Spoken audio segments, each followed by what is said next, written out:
فی قلوب المؤمن لا تبرد ابدا۔ حسین کی گرمی محبت دلوں میں کبھی ٹھنڈی ہونے والی نہیں ہے۔ حسین وہ ہستی ہے کہ جب رسول کے زانوں پہ بیٹھے ہوئے جبرائیل نے کہا نہ کہ ایک کا انتخاب کرے، ابراہیم کو کہا کہ اسے میں نے قربان کیا حسین کے اوپر، وجہ بھی ذکر کی۔ ابراہیم دنیا سے جائے گا تو میں اور صرف ابراہیم کی ماں تکلیف میں مبتلا ہوں گے، لیکن حسین دنیا سے جائے گا تو پوری آل محمد کو تکلیف ہوگی۔ جب بھی حسین کو دیکھتے تو کہتے تھے کہ اے وہ جس پر میں نے ابراہیم کو قربان کیا۔ حسین کی مصیبتوں پہ پوری کائنات روئی ہے، اتنے مصائب حسین کے آئے۔ عاشور کے دن صبح عاشور سے عصر عاشور تک جو قربانیاں حسین نے بارگاہ خدا میں پیش کی ہیں نا، وہ اتنی زیادہ ہیں کہ پوری زندگی گزر جائے نبیوں کی اتنی قربانیاں بارگاہ خدا میں پیش نہیں کی۔ پوری تاریخ انبیاء شاہد ہے، کبھی اتنی قربانیاں پیش نہیں کی گئی۔ اور ظلم اتنا زیادہ حسین پر ہوا کہ ماں جب بھی روتی ہے نا، وہ اس ظلم کو یاد کرتی ہے جو حسین پر کربلا میں کیا گیا۔ ابن عباس بیان کرتے ہیں ایک دن حسین مسجد میں پاک پیغمبر تشریف فرما تھے، حسن و حسین داخل ہوئے، پاک پیغمبر نے حسن کو دائیں زانوں پہ بٹھایا، حسین کو بائیں زانوں پہ بٹھایا۔ پہلے اپنے بیٹے حسن کے لبوں کے بوسے لیتے رہے، جس وقت حسین کی طرف توجہ کی نا تو حسین کے لبوں کے بوسے نہ لیے بلکہ حسین کی گردن کو چومتے رہے۔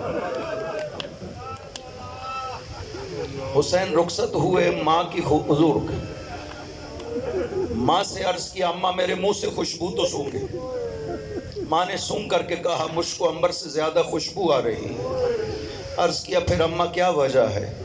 نانا بھیا حسن کے لبوں کے بوسے لیتے ہیں اور میری گردن کو چومتے ہیں۔ بی بی نے حسین کو ساتھ لیا، آئیں رسول خدا کی خدمت میں، سلام عرض کیا، سوال کیا بابا آپ حسین کی گردن کو چومتے حسن کے لبوں کو بوسے لیتے، وجہ کیا ہے؟ آپ حسین کے لبوں کو کیوں نہیں چومتے؟ حسن کے لبوں کو کیوں چومتے؟ رسول نے فرمایا بیٹی آپ برداشت نہیں کر سکو گے۔ کہا بابا آپ بیان کر لیں، حسین مطمئن ہو جائے گا۔ رسول نے جب بیان کیا نا کہ بیٹی میں حسن کے لبوں کو اس لیے چومتا ہوں کہ میرے بعد میرے حسن کو زہر ملے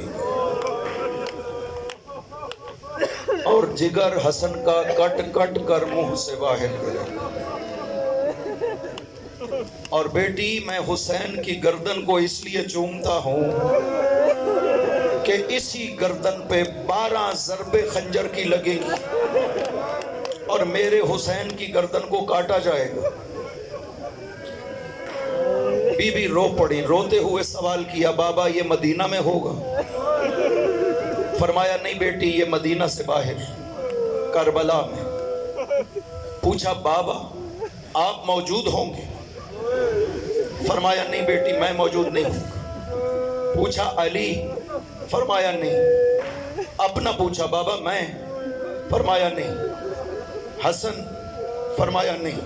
رو کر کے ایک سوال کیا بابا میں یغسلہ و یکفنہ، بابا یہ تو بتائے میرے حسین کو غسل و کفن کون دے؟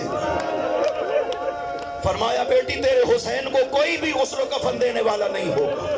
3 دن تک تیرے حسین کی لاش کربلا کی گرم ریت پر پڑی رہے گی۔ اجرکم علی اللہ۔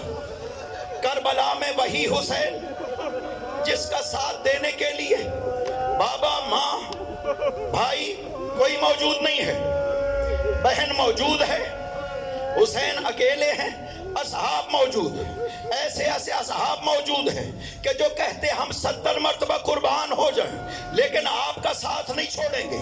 آخری وقت نماز سعید سے فرمایا سعید میرے سامنے کھڑے ہو جاؤ میں نماز پڑھنا چاہتا ہوں۔ یہ بوڑھا صحابی حسین کا ایک تیر برداشت نہ کر سکتا، اتنا بوڑھا تھا، لیکن تیر آتے رہے، حسین نماز پڑھتے رہے، جدھر سے تیر آتا یہ آگے کھڑے ہو جاتے۔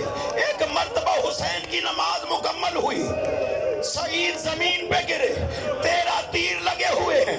ایک سوال کیا، مولا قد وفیتو، میں نے وفا کر دی۔ فرمایا تم میرے سے پہلے جنت میں داخل ہو جاؤ گے، اجرکم علی اللہ۔ ایک جملہ اور، ایک اور صحابی کا بیان کرتا ہوں کہ جون آتا ہے، مولا مجھے اجازت دیجیے۔ یہ سیاہ حبشی غلام ابو ذر کا عرض کرتا ہے، مولا مجھے اجازت دیجیے۔ حسین نے کہا جون تم اچھے وقتوں میں ہمارے ساتھ تھے، اب ہم مصیبت میں، میں تمہیں اجازت دیتا ہوں۔ جون نے عرض کیا مولا یہ کیسے ہو سکتا، اچھے وقتوں میں ساتھ رہوں اور مصیبت میں ساتھ چھوڑ دوں؟ مولا اجازت دیجیے۔ اجازت نہیں دے رہے۔ جون قدموں پہ گرا، قدموں کے بوسے لینے لگا، ایک جملہ کہا، مولا میرا خون کالا ہے، میری شکل اچھی نہیں ہے، میرے خون سے خوشبو نہیں آتی، مولا مجھے اجازت دے دے، یہ سیاہ خون آپ کے خون میں شامل ہو جائے، میں بھی جنت میں چلا جاؤں۔ اجازت ملی۔ جون نے جنگ کی، زمین پہ گرا، غش کھا گیا۔ ایک مرتبہ جب آنکھیں کھلی، دیکھا کہ اس کا سر حسین کی گود میں ہے۔ حسین نے رخسار رکھا، جون کے رخسار پر، خدا واللہ جون کے چہرے کو روشن فرما، اس کے خون میں خوشبو پیدا کر دے۔ وَسَيَعْلَمُ الَّذِينَ ظَلَمُوا